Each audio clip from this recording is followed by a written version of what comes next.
It's Danny Flexen here for Seconds Out. Delighted to be joined by Sam Jones. Sam, how you doing? You know, it's a quick turnaround, isn't it, Danny? We've not spoken for like a year, and then now we've had two in a week, haven't we? You like buses? Before we talk about Ryan Garcia, which is something we've discussed offline already, just a couple of bits regarding Probellum fighters, which have been of interest over the last couple of weeks. Sonny Edwards, apparently very close to fighting Julio Cesar Martinez in a unification fight at flyweight. What can you tell us about that, and how far away we might be? As far as I'm aware, I'm not in the direct negotiations between that, so I'm not 100%, but I do know that there is contact between both teams, and I know from Sonny's point of view that he's ready to go and wants that fight next. So let's hope we see that fight, because I think it's a brilliant fight, isn't it? Yeah, I agree. And talking of brilliant fights, there's been a bit of talk with Troy Williamson, another Probellum fighter, about potentially fighting Josh Kelly at 154. I know there was talk of Kelly against Lewis Ritson, who we saw most recently at super lightweight. So I'm not sure what will happen there in terms of catch weights or whatever. But Troy Williamson against Josh Kelly, how challenging or easy would that be to make with the different promoters? Well, we're going next week to Newcastle to watch Josh Kelly. I know Troy's going to be there. Troy asked me on the phone, he goes, "Get me some tickets, I want to come to that fight." So Troy's going to be there. And listen, Troy's made it very clear. I mean, everyone that knows Troy, you know him yourself, Danny, he will fight anybody. Like literally, there won't be one fight Troy turns down. And like, Troy likes this fight because it gets him excited. Do you know what I mean? Like, it's a Northeast derby. It makes sense.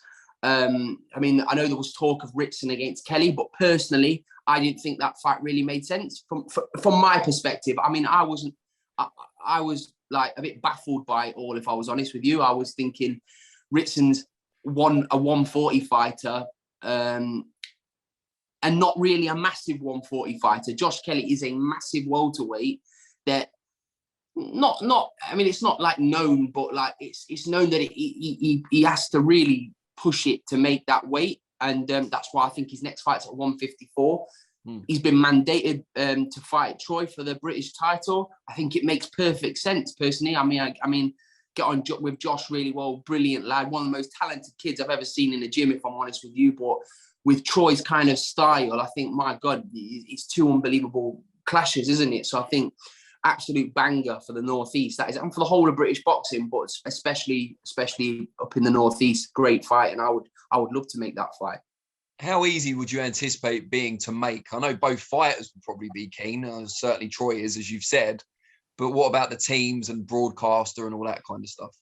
It's dead easy to fight. We get on really well with Kala and Nissa at Wasserman. So yes, Troy's game to make the fight. So it's about really if Adam Booth and Josh want the fight. They might have other plans for Josh, I don't know, but I think right now there'll be a public demand for that fight. I really do believe it. I think it's a brilliant fight for Josh and for Troy. I mean, I can't speak on behalf of Adam Booth. He knows what's best for Josh, so we'll see what they come up with. But I know Troy's keen to make the fight because he's be coming to the fight next week, and he'll be I'm sure he'll be speaking a lot about making that fight. Now, we spoke offline, as I said, about Ryan Garcia and potentially fighting Tank Davis. What did you make of Garcia's performance against Javier Fortuna at the weekend? I thought the fight would be a bit more difficult, if I'm honest, against Fortuna, but he did really well, Ryan Garcia. Listen, everyone can see what a talented boy he is. Like, seems to have everything, but like whether sometimes there's questions with Ryan Garcia, like whether, like, I know he makes a lot of money in sponsorships and stuff like that. How bad does he really want to be punched in the face for a living? Do you know what I mean? But like, that's just the question, because he's a good looking kid, isn't he? Like, he doesn't really have to box now because he's a TikTok sensation, but he's been brilliant, hasn't he, in his career so far, Ryan Garcia? I mean, the Luke Campbell fight answered a lot of questions I'm not saying it's about me, but like, for me personally, I thought how he deals with Luke Campbell, who an unbelievable talent in his own right, an Olympic gold medalist, would have probably won a world title if it wasn't in this division in this time. And Ryan Garcia dealt with him, didn't he? So it's a great fight. I mean, Tank Davis as well, unbelievable. If that fight gets made, I think that it does enormous on the pay-per-view buys. I really do think it does enormous. I think it's a proper crossover fight with two different sorts of fan bases. I think Brian Garcia kind of brings in the mainstream audience, and I think it's in a huge fight for boxing, that fight, if it gets made.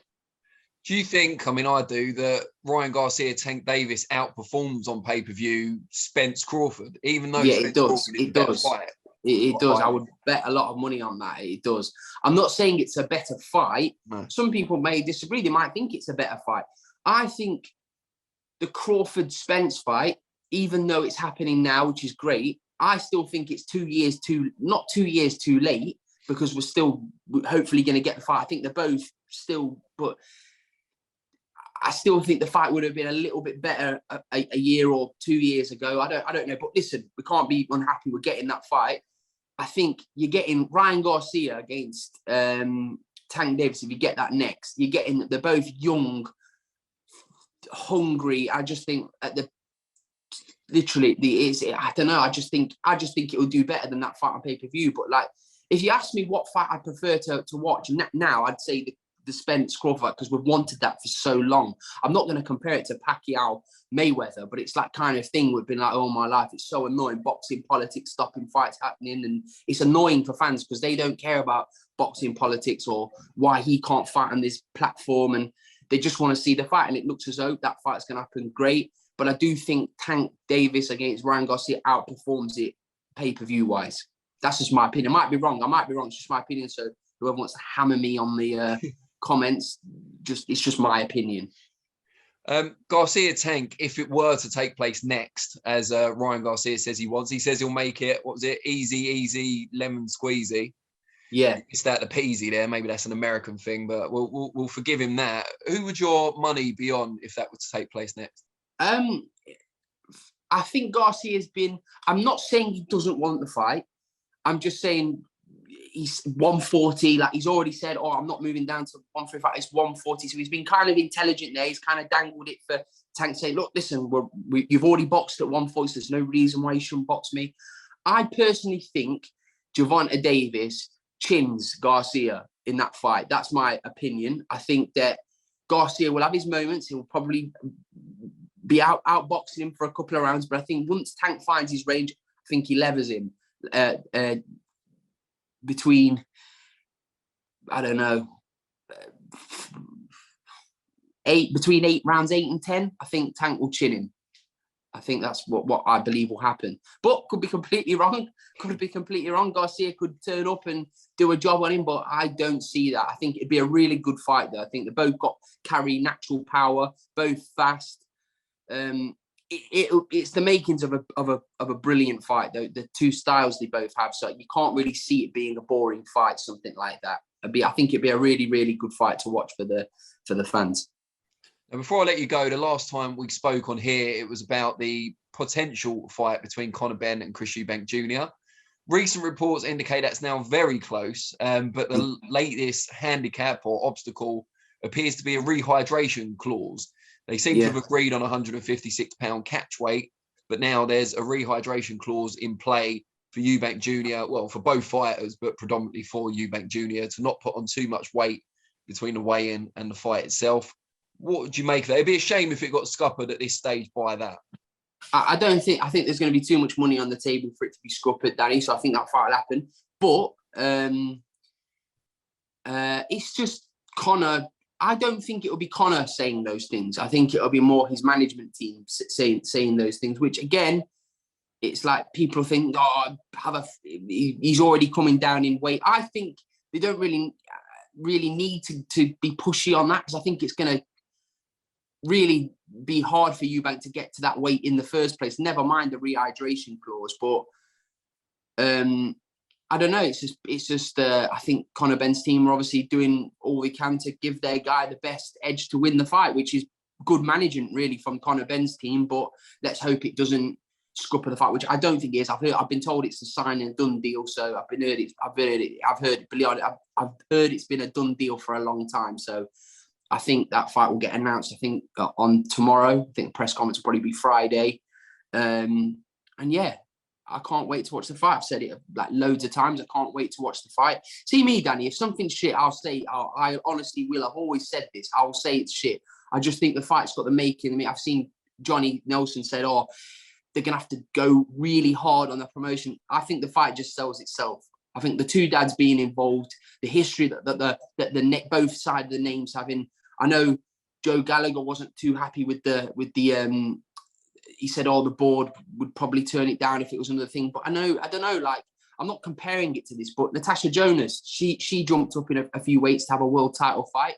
I'm not saying, listen, my biggest criticism of Conor Benn was he's not fought Echo Westerman. He's not fought a British rival. But I think with his recent performances, Conor Benn can handle himself. Do you know what I mean? He can clearly handle himself. And his team would not put him in a situation, I genuinely believe, when he can go other routes to make millions. Do you know what I mean, Conor? He can go other routes to make millions. I genuinely believe his team thinks not only do they think it's a good business decision, I think they think he can whoop Eubank. I really do think that Tony Sims will think that Conor Benn will beat Eubank on October the 8th or whenever the potential date is meant to be. That's my honest opinion about it. I think there's a lot of silly criticism when it comes to just they're just doing it for the money. It's fucking boxing. Do you know what I mean? They're getting punched. No, they are. It's a small window to make lots of money in boxing. It's a small window to make lots of money in boxing. If that's the route that someone experienced like Tony Sims thinks that's the route for Conor Benn to go down, then I don't think we can really argue with somebody like Tony Sims. Do you know what I mean? He's got a tremendous stable of boxers. He's got numerous world title winning coach. Let them take the fight. Let's see the fight. I mean, I half the people that are moaning about it as well, Danny, will all buy it on pay-per-view and all will probably try and get a ticket to buy the fight as well. So that's my opinion today, Danny. I'll probably get grilled about that again, but that's my opinion. I agree with most of it. So yeah. they can slag me. You might agree with me, Danny, but a lot of people may disagree with me. But this is just I will always be truthful about my opinions. No matter what anybody says about me, I will always tell you if I think that. So someone actually put the other day, I've always been telling you, Danny, you're always slagging Conor Benn off. I'm not slagging Conor Benn off. I'm just saying I want to see him. I don't want to be told he's a superstar by Eddie Hearn, and then you put him in the ring with Christopher Van Heerden. Do you know what I mean? I don't want to see that. I don't want to see that. I don't want to see that. I want to see him fight an Ennis or a Keith Thurman, like what we've been. I want to see him. If being told he's this star, let's fucking see it. Do you know what I mean? And doing a bold move like this, if he beats Eubank Jr., I like what I've said. He's a superstar. I wish Conor Benn well. I like Conor Benn. I like him a lot. But people like the fans are, why are you sucking up to Conor? Sucking up to Conor Benn? I've been told I've been slagging him off for the last year. I'm just saying, fair play to him for taking this fight. I think it's a bold move, but I do think that there's method behind all this madness. I think that Tony Sims, and Benn genuinely believe that they are going to beat Chris Eubank on October the 8th. Great stuff. Sam, always a pleasure, for me at least. Let's see what the commenters think. I always look forward to the old comments. Should be interesting. But no, mate, always my honest opinion. Good. Looking forward to a few things. There's lots to look forward to, Danny. Great stuff. All right, well, let's catch up again maybe next week, and we'll go through whatever we're talking about then. Hopefully the fight would have been announced by then, and Conor Benn doesn't keep announcing his new NFT. That was breaking news. That was big stuff. We set up a breaking news alert. Like, I had my tripod set up and everything because I thought they were going to announce the fight, and then he trolled. No, I knew. I thought, do you know what? He's being a bit. I think something else is coming here. But imagine if he would have announced Maurice Hooker.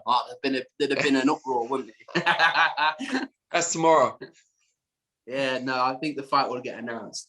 All right, good stuff. Cheers, Sam. I'll speak to you soon.